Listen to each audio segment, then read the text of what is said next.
হৰে কৃষ্ণ। আপোনালোকৰ সকলোকে মহাশিৱৰাত্ৰিৰ হিয়াভৰা ওলগ জনালোঁ।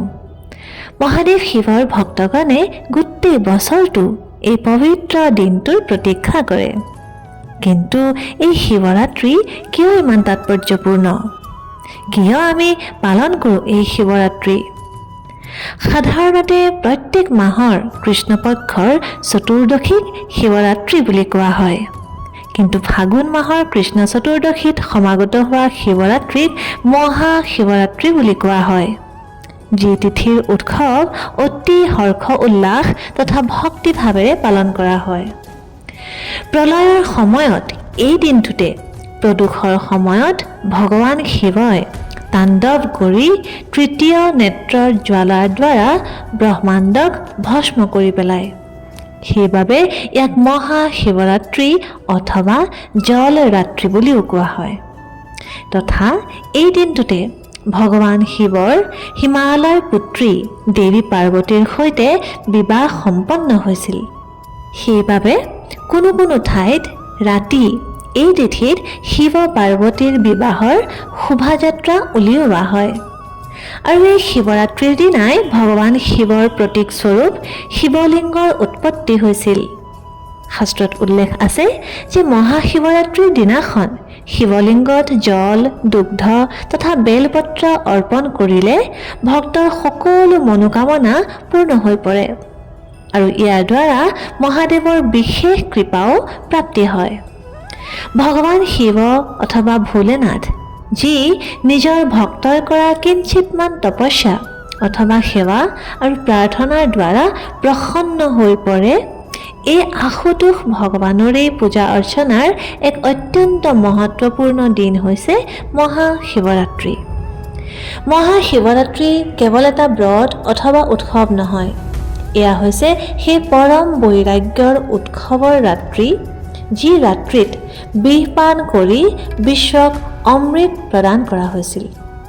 মহাদেৱ হৈছে সেই মহান ব্যক্তিত্ব যি শ্মশানৰ ভস্মত জীৱন সন্ধান কৰে। তেওঁ যি বাঘৰ ছাল ধাৰণ কৰিলেও কিন্তু ত্ৰিলোকৰ স্বামী। শিৱ হৈছে আশুতোষ যি অলপমান জলৰ দ্বাৰাই প্ৰসন্ন হৈ পৰে।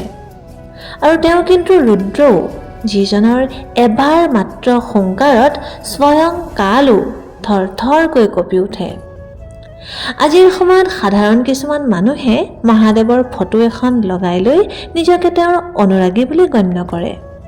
তেওঁৰ জটা তথা ত্ৰিশূলক নাটক অথবা নকল কৰে। কিন্তু আমি ভালদৰে মনত ৰখা উচিত যে নকল কৰা হয়তো সহজ হ'ব পাৰে, তেওঁৰ পদচিহ্নত চলাটো কিন্তু সহজ নহয়। তেওঁৰ স্বৰূপৰ প্ৰদৰ্শন নকৰি আমি তেওঁৰ সংযমৰ দৰ্শন কৰিবলৈ প্ৰয়াস কৰা উচিত। শ্ৰীমদ ভাগৱতত উল্লেখ আছে যে বৈষ্ণৱানাম যথা শম্ভু, অৰ্থাৎ বৈষ্ণৱসমূহৰ মাজত যদি কোনো সৰ্বশ্ৰেষ্ঠ আছে তেওঁ হৈছে মহাদেৱ।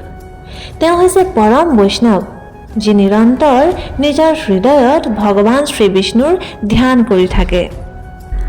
আজিৰ একাংশ যুৱ প্ৰজন্মই ভ্ৰমিত হৈ ভবাৰ দৰে তেওঁৰ মহিমা এয়া নহয় যে তেওঁ ভাং সেৱন কৰিলে।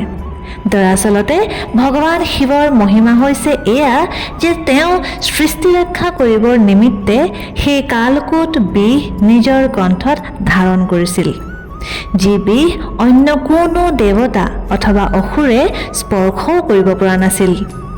শিৱৰ অৰ্থ হৈছে কল্যাণ, আৰু কল্যাণৰ অৰ্থে নিজকে বিলীন কৰি দিব লগা হয়।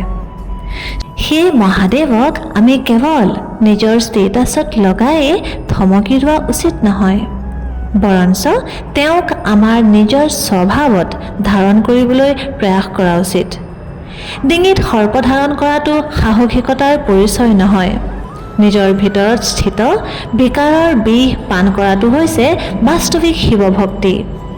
যদি আমি মহাদেৱৰ বাস্তৱিক অনুগামী হয় তেন্তে আমাৰ ভিতৰত তেওঁৰ দৰে বৈৰাগ্য তথা ভগৱান শ্ৰীকৃষ্ণৰ প্ৰতি অটুট প্ৰেম থকাটোহে বাঞ্ছনীয়।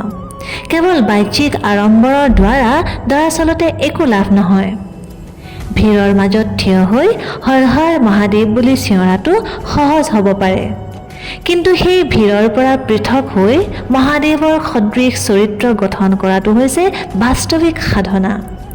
নকলৰ দ্বাৰা নহয়, আমি বাস্তৱিক অনুগামী হোৱাৰ প্ৰয়াস কৰা উচিত। আহক এই মহান শিৱৰাত্ৰিত আমি কেৱল জল নহয়, বৰঞ্চ নিজৰ অহংকাৰো ভগৱান শ্ৰী শংকৰৰ চৰণত অৰ্পণ কৰোঁ। আমি মহাদেৱক এই প্ৰাৰ্থনা জনাওঁ যে তেওঁ আমাকো তেওঁৰ নিজৰ সদৃশ এজন অনন্য ভক্ত হোৱাৰ আশীৰ্বাদ প্ৰদান কৰে যেন। তেওঁ হৈছে সংহাৰক, কিন্তু তেওঁ আমাৰ পাপ তথা আমাৰ অজ্ঞানতাক সংহাৰ কৰে যেন। ধন্যবাদ। হৰে কৃষ্ণ।